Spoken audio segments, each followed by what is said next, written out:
올해는 이겼습니다. 여러분, 오늘이 11월 11일입니다. 2023년 11월 11일 국민대회인데 오늘 이 국민대회 의미를 먼저 말씀드리고 지난 17분 우리의 구속된 얘기를 이어서 말씀드리도록 하겠습니다. 저는 오늘 이 날은 어떤 날이냐면 우리가 해방된 후에 나라가 대부분 좌파 우파로 나뉘어졌을 때 국민들 대다수가 공산주의, 사회주의에 몰라서 80%가 공산화된 그 시점이었습니다. 그때 우리 손원일 제도께서 개인 자격으로 대한민국 삼면 바다를 지킬 해방병, 해군을 모집한 날입니다. 그래서 해방병이 처음 창설된 날이 1945년 11월 11일 11시가 되었습니다. 다음 슬라이드 보시면 그때 한 일이 뭐냐면 그냥 사람들을 모은 것입니다. 광복을 즈음해서 나라를 지킬 분들, 자발적으로 지킬 뜻에 있는 동기를 모았습니다. 그 공부를 하고 많은 분들이 와서 그때 처음 만든 것이 11월 11일입니다.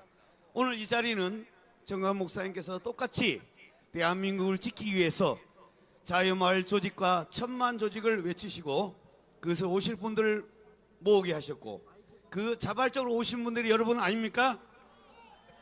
그래서 오늘 11월 11일 이 천만 국민대회를 인해서 민주노총 좌파의 그 집회들이 여기 시청 앞에서 광화문 앞에서 어디로 갔습니까? 바로 서대문 쪽으로 쫓겨났습니다. 그래서 오늘은 무엇이냐? 바로 광화문 대첩이 이기는 날이 되는 것입니다.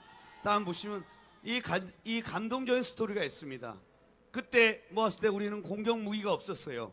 여러분 오늘도 부정선거 여러 개 했지만 또 사법부가 작용화돼 있고 언론이 작용화돼 있잖아요. 그럼 우리에게 뭐가 있어야 돼요? 공격 무기가 있어야 되는 거예요. 당시에 해병대를 만들었지만 무기가 하나도 없었어요.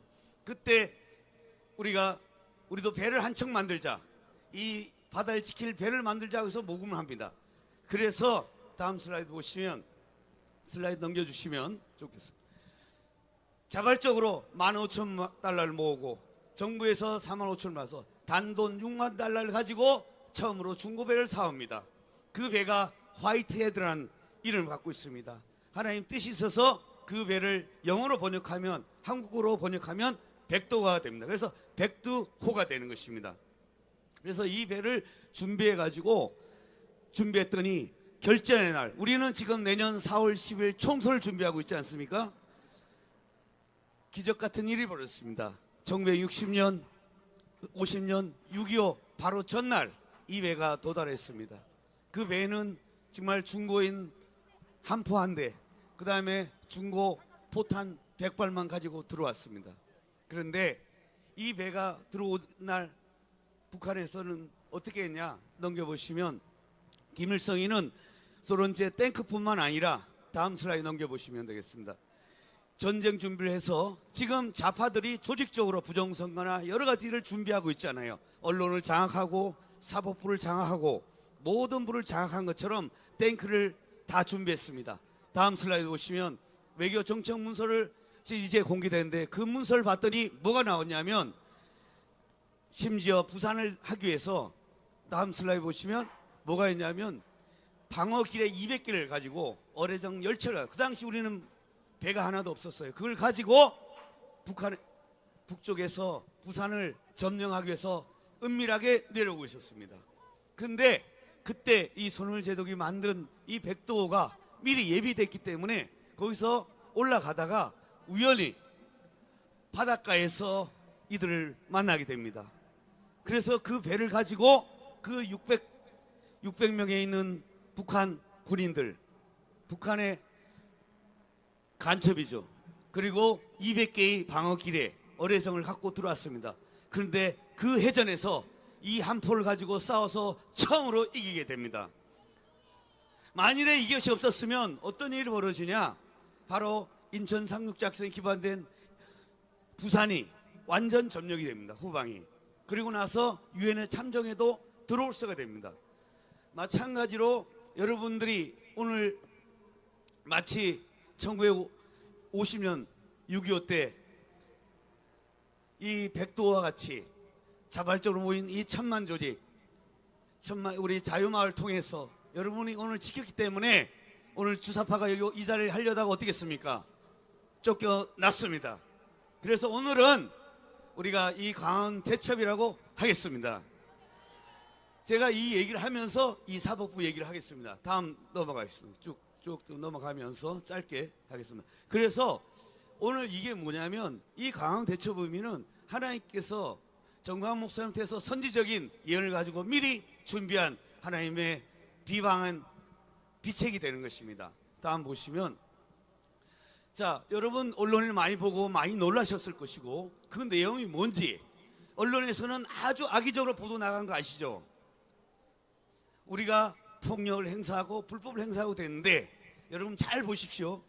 바로 그날이 언제냐면 2020년 11월 15일 그날이었습니다.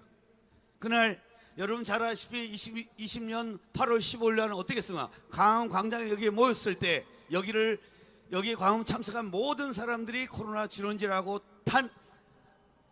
악의적으로 누명을 씌웠고 그리고 사랑제일교회를 폐쇄했습니다. 왜 그렇게 했습니까? 문재인 정부에서 바로 이 사랑제일교회를 없애지 않고서는 자기가 도저히 이길 수 없기 때문에 그것을 했던 시기입니다.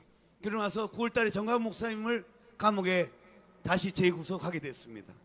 그러고 난 시점에 정광훈 목사 안 계시고 교회가 폐쇄되고 그 시점에 이 교회를 없애기 위해서 사실은 1차 판결 가지고 들어오는 게 아닙니다. 보통 협상을 하는데 강제병을 들어왔는데 그때 조합장 장소영이 나서 가지고 공약을 했어요. 84억이면 된다. 자기가 그걸 그냥 불법 용역을 써가서라도 자기가 이기겠다. 이 공약을 하고 불법 침공한 날이 11월 15일입니다.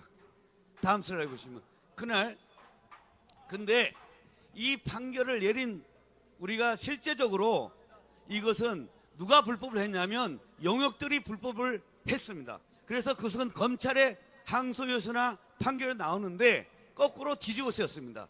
근데 이 불법 구속한 판사가 바로 이종학 판사인데 이 사람이 여러분 미디어오늘이라는 거 아십니까? 미디어오늘은 여러분 아는 민주노총 기관지입니다.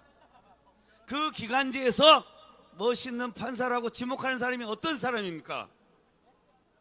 바로 좌파적 생각을 가지고 북한 어뢰정처럼 대한민국을 요소요소를 파괴하려고 하는 그런 판사 중에 특징적으로 보이는 이 판사가 되는 거죠. 다음 슬라이드 보시면 됩니다.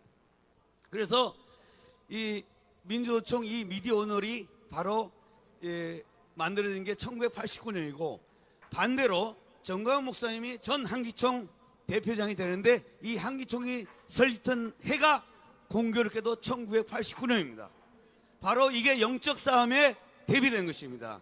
마치 영적으로 때는 우리 한경희 목사님께서 대한민국 무너진 또 기독교계가 공산행을 막기 위해서 한기총을 만들었고 반대 미디어 쪽에서는 반대로 만든 것이 민주노총 쪽에서 만든 것이 좌파적 언론이 미디어로 되는 것입니다. 자, 네, 잠깐 하고 있습니다. 다음 보시면 그래서 이 보도에서 잠깐만 한두 가지만 보고 정리하겠습니다. 넘겨주세요. 여기서 문제가 뭐냐면 화염병과 돌과 소화기를 던진 걸 누가 던졌다면 검찰에서 이렇게 나옵니다.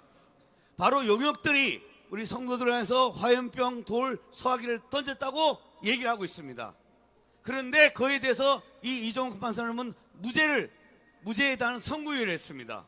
그리고 재판의 과정에서 우리가 피고인의 방어권도 보장하지 않고 변론할 수 한 번 기회도 주지 않고 바로 17명을 구속을 했습니다. 그에 비해서 모든 사법부가 그런 것이 아니라 이 판사만 돌출하는 것이고 우리가 6차 판결했을 때 경찰이 한 거에 대해서는 어떻게 했냐? 그것에 대해서는 재판을 차근차근 해서 공무집행이 아니다라고 하고 있습니다. 그래서 오늘 이 자리에서 저희가 말씀드리는 것은 이 언론 보도에서는 악의적인 부분만 나간 것이고 우리가 이 여러분이 모여서 오늘 민주노총을 이긴 것처럼 이 좌파 판사를 오늘 우리가 여러분이 이 광화문 대첩을 통해서 우리가 이길 것입니다.